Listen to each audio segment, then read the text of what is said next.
For today's video guys, itong ginagawa ni Joey kay Honda Dust guys. Ayusin ito guys yung wiring nito guys kasi under ay parang kulang sa kuryente. Paputol-putol yung under niya guys. Kaya sabi ni Joey, pinalitan itong stator nito guys. Lahat na lang ng wire nito guys, check nito guys para bumalik sa normal. So nahirapan siya, inamin niya nahirapan siya, grabe.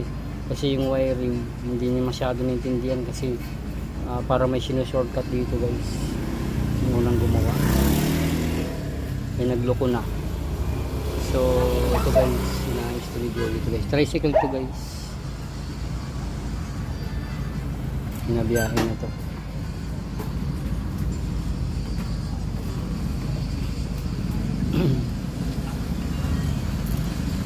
Kumbaga si kuya lang mayari lang din ito guys, mabiyahe itong Honda Dust na to. Siya lang yung mabiyahe.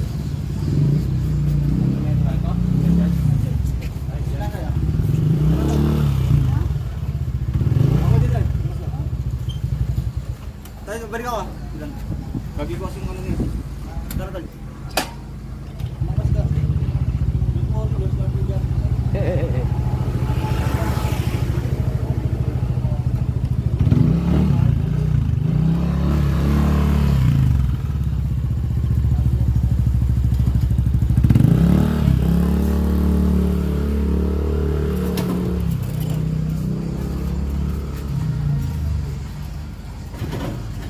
Tapos ito guys, maghapon na ito para maayos itong dugas na ito. Nakabiyahe na rin yung ari. Hindi naman masyado ito yun ni kuya pag makakuha lang siya ng pang araw-araw niya. Yung sagad 5 o'clock nagarayan na natin ito guys. Kaya nagloko na ito. Kaya ginawa na ito guys. So patapusin ko niya ngayon, nilabas na yung mga wiring lahat. Check ka na ulit yan talaga yan.